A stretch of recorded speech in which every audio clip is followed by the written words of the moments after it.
everyone. My name is Raj. So after a long time, we are going to be started a new video. So I hope all of you doing great. And so this video is around India rupee and economic danger. So right now in a situation of a war and in the international economy, so the India is seeing a much diverse and much facing a difficulty regarding the economic growth. So currently we are going to be deep dive the economy deep dive analysis. So it is an analytical video in which that we are going to investigate job losses, stagnant real wages, rising household debt, and structural warning signs behind India's 7.6% GDP growth.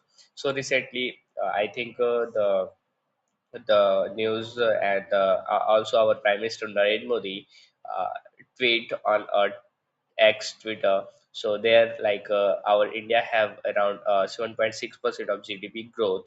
So it's seeing the fantastic. But when we are going to be deeper in that, then the people of India faces difficulty, have a hyperinflation, and they are taking a much debt like a loan from the banks or money lenders. From there, the rising of the household income is less, and also there is a fear of losses job of AI, and there is not a much jobs in a government sector. So these kind of trend and global micros difficulty have right now. So we are analysis that. So the grand diversion. India is celebrated globally as one of the fastest growing major economy. But why is the everyday reality on the ground so starkly different for million of Indian households? Yeah, it's right. India have around very very large population, and it's also one of the most fastest growing economy in the world. But when you are showing yourself, or when you are saying the people of India, like they are not very rich, they have money not in their bank account, or also like much 1% of the India have around much amount of money, saturated amount of money in their hand, people Adani, Ambani, and else founder of a Godrej, and they are multi-billionaires in India. They are having money. So the income ratio by the people and the top 1%, the income that is very high. The rupee silent slide. The Indian rupee has experienced unprecedented downward pressure, slipping past the psychological barrier of 90 rupees. Right now, it's around the 93.88 per USD. The slide highlighted deeper systematic and external vulnerabilities.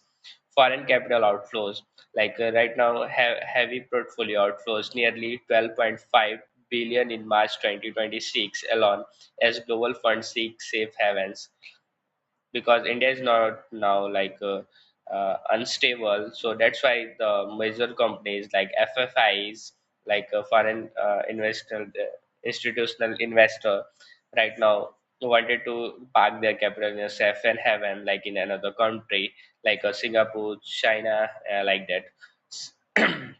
Geopolitical friction, escalating Middle East and the Horn of Africa maritime disruption driving up logistic, freight, and energy cost. Trade imbalance shock. Service export and remittances are struggling to offset a wide structural merchandise trade deficit. So it is overall like a currency and balance of payments risks of India. That's why the Indian rupees are falling due to the Middle East, and the dollar is getting a more valuable in the international market, and much lower like countries are demanding the Indian rupees. And also India's export is not good as the other countries. We are import net economy, so like we are not doing as much expected in that sector. The squeezed household. Yeah, there is another reason, like the middle class and lower income families are quietly bearing the brunt of interest rates, stagnant of wages level, and non-stop inflation essential goods. Costly essential fuel, LPG, fertilizer, and critical groceries remain highly inflated, shrinking the daily disposable budget. Stagnant wages. Real earning of regular salary earner and rural worker have stayed completely flat or declined between 2012 and 2025. The debt substitution. Families are increasingly depending on retail loans to cover basic needs rather than building assets. Yeah, so like costly essentials, like everything you are uses daily, that's goods are like having a very costly day by day, and stagnant wages, like our wages are not increasing, like when you can see the Infosys like a package in a for a fresher in a 2016-15, so it's around 3.5 lakh, and right now you can see also it's on a 3.5 lakh per year. So the stagnant wages, the wages is not going to be increased. The debt substitution. Family depending on loans to cover their basic needs, like everyone having a car on a EMI, AC on a EMI, and everything related to like iPhone, so they are need for that, like taking a loans for that kind of things, that is not good for them. The debt and saving squeeze. 41% household debt to GDP ratio, sinking into financial precarity. Historically, India's economic resilience was driven by exponentially high household saving. Today's structural stagnation in real economic incomes coupled with rising inflation has triggered a severe shift in domestic balance sheets. Historic plunge in saving.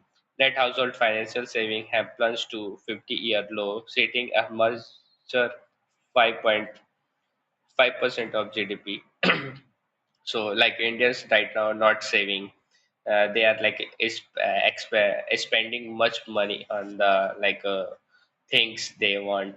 Unsecured personal loan, much of the debt accumulation is driven by high interest personal consumer credit, not housing or wealth creation.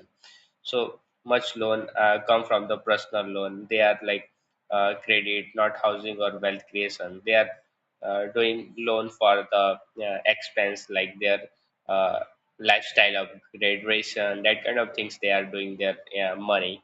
So that is the debt risks and critical investment risks right now in Indian, because they are not saving, they are like invest they are like spending the money on their like expenses or their lifestyle upgradation. Labor and industrial stress. This slide is closely look at the traditional labor-intensive export manufacturing sector, which are currently undergoing major structural contraction, threatening millions of formal jobs. So there is another risk of the labor and industrial stress. Surat diamond crisis. The globally dominant diamond cutting and polishing ecosystem in Surat, Gujarat is grappling with massive systematic failure. Plunging retail demand for natural diamond in Western market, intensive competition from affordable lab-grown diamond, and complex season geopolitical sanctions on Russian rough gem have crippled processing unit. The result, extensive mass layoff, salary cut of 40%, and profound widespread stress among over 8 lakh highly skilled craftspeople. Traditional sector under siege. Garment and textile, facing high domestic cotton raw material cost and fierce competitive cost undercutting from Bangladesh and Vietnam, leading to soft job cut in major hubs like Tripura.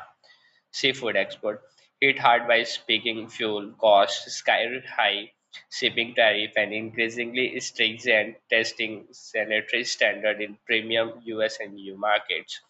Informalization shift. With corporate formal manufacturing hiring drying up, millions of youth are pushed back into highly low yield agriculture job, and underpaid gig work. So these are three sectors that are facing some kind of issues related to the things, and that's why they are not doing enough to be contribute in Indian economy. Macro illusion versus micro reality. In economic indicator, headline project, ground reality core material.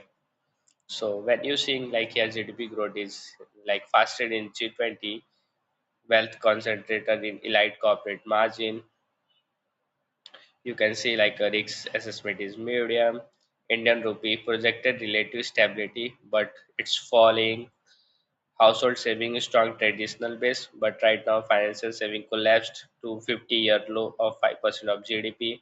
Household debt, manageable retail leverage surged to 41% of GDP, driven mostly by unsecured loans. So it's the overall micro and versus micro reality. So you can see like GDP increasing, but lots of money goes into the top 1% hand. Indian rupee is projected to be stabilized, but right now it's falling. Household saving is the like previously it's traditional bed and it's strong. Right now it's collapsed like a 50 years low and 5% of the GDP. Household debt previously manageable retail leverage, but right now it's 41% of GDP and mostly by unsecured loans. Surge in average household debt. The rapid rise in personal debt is highly concerning. The average loan size per outstanding borrower has expanded aggressively over the last 4 years, reflecting heavy reliance on credit for basic sustenance. So it's around like that. March it's around 3.4 lakh. March 2023 post pandemic it's at 3.9 lakh. March 2025 inflation surge 4.8 lakhs. So you can see like household average surge. Households financial saving plunge. Like when you going to be see that like 11.5% and 5.55% FY25 and FY21 is peak like 11.5%.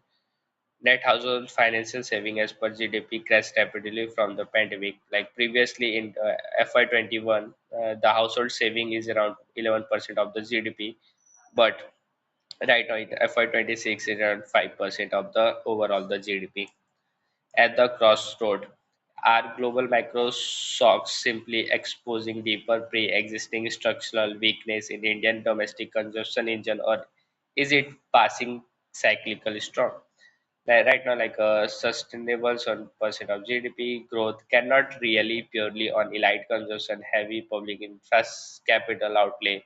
Policymakers must focus on revival of real wages, expansion of labor-intensive manufacturing, and stabilize of household balance sheet. So it is a suggestion that is given by me, like sustainable like 7% of GDP is not really for us because it's much giving money to the elite of top 1% of the consumption people, rich people.